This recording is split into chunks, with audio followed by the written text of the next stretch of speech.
Yo, the views and the expressions of Bone Man's program are not necessarily the views and expressions of Cat Television.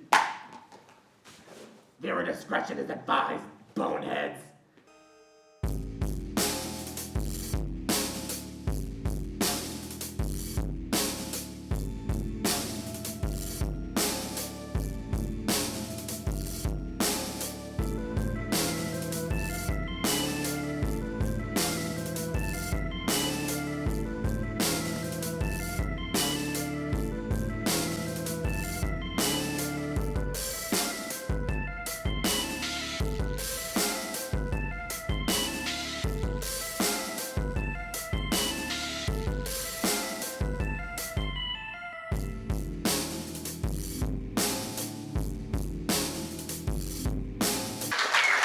Once again, I am the Bone Man.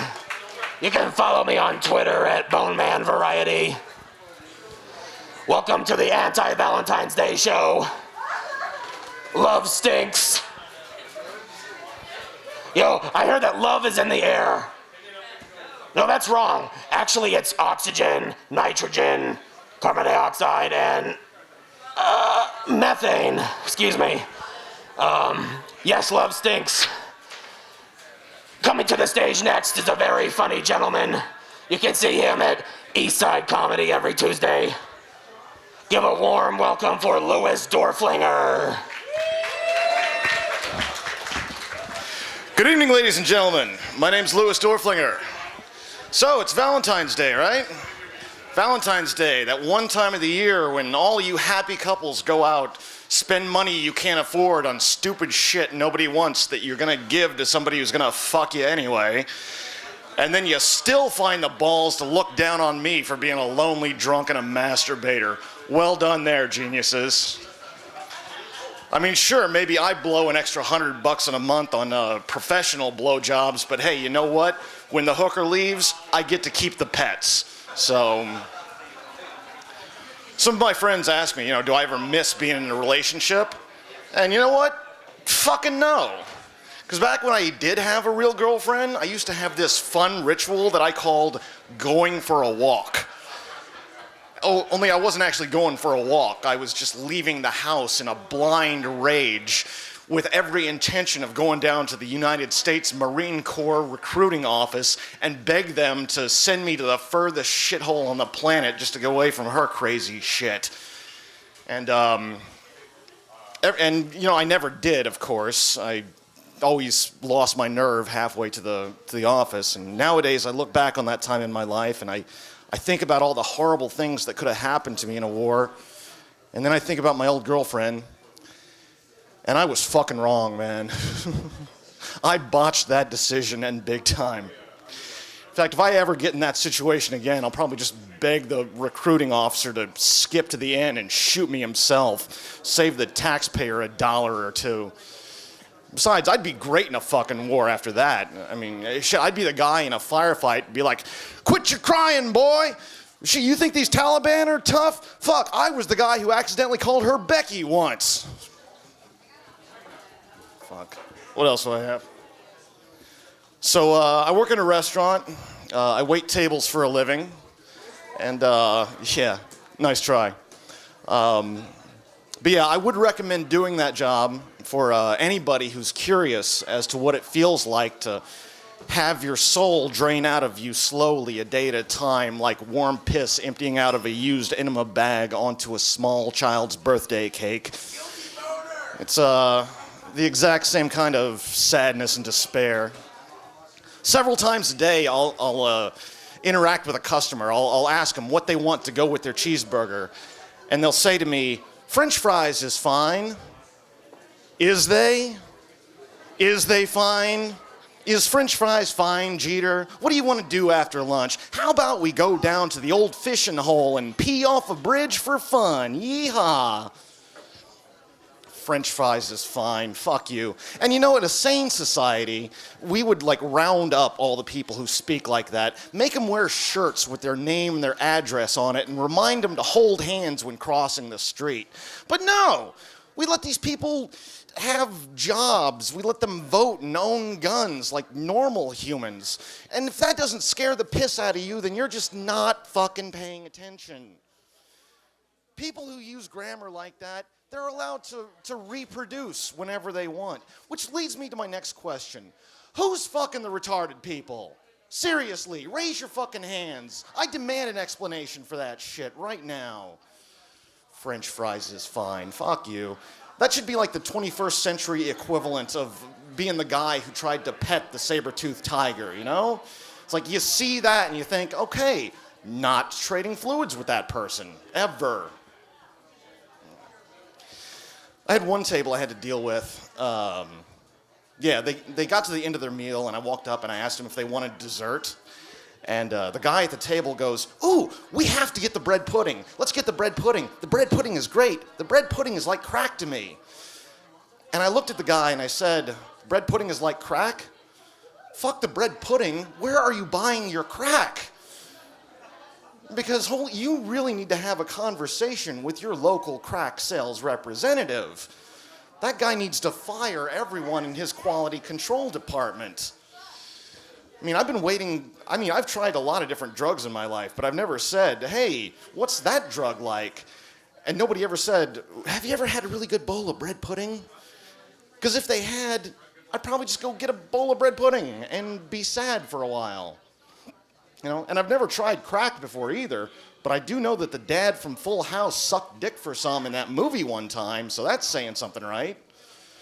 Never in my time working in a restaurant has somebody said to me, "Hey man, I'll suck your dick for some bread pudding." And you know what? If they did, I'd probably fucking let them. It doesn't even matter what they look like. They could look like Bone Man, and you know, I'd still take that blow job.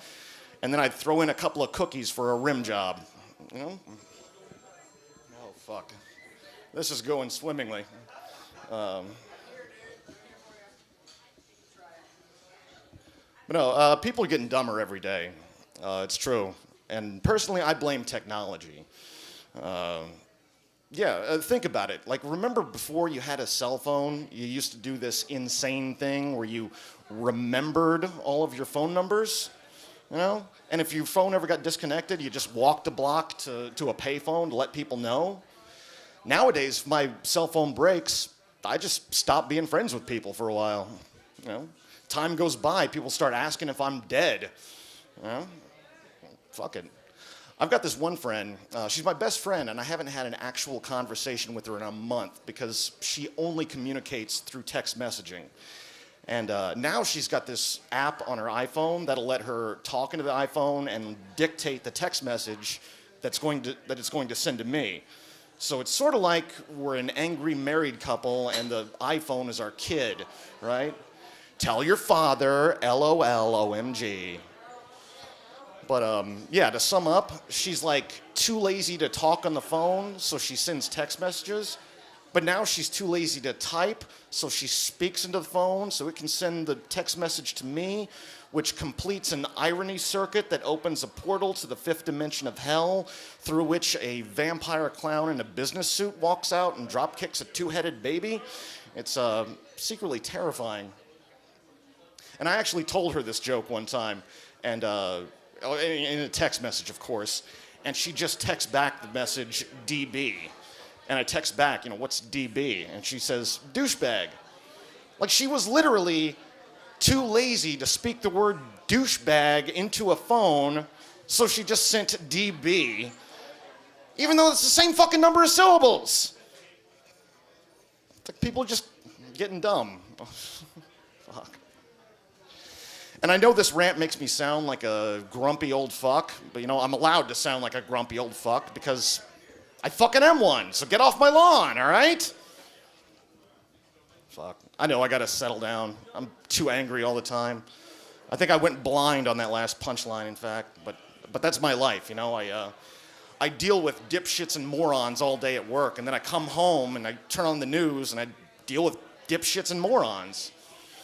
There was a news story I heard a couple weeks ago. It's like South Carolina or Mississippi or one of those fucking states where people wipe with their hand. this state senator wanted to introduce this law that said if a woman gets raped and she gets pregnant from being raped, then it's illegal for her to have an abortion because that fetus is technically evidence in the trial against her rapist, which is fucking insane.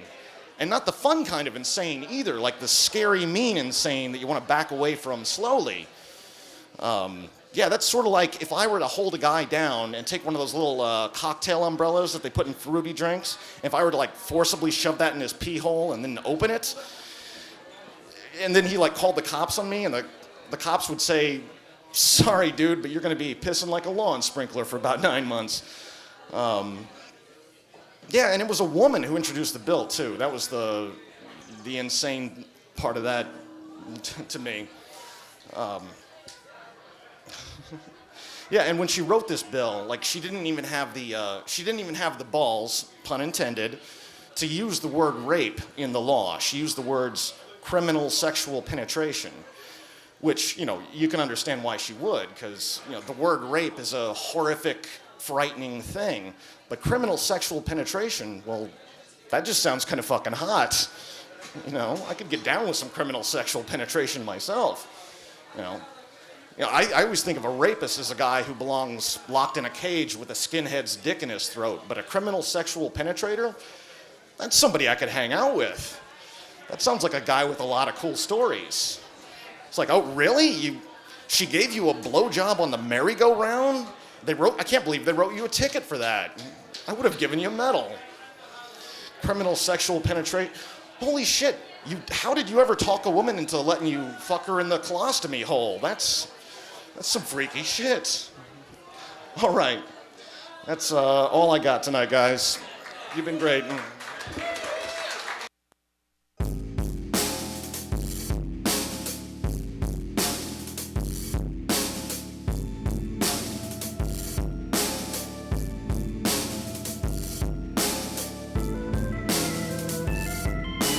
This program was produced with the assistance of CAT facilities at Stevens College in Columbia, Missouri.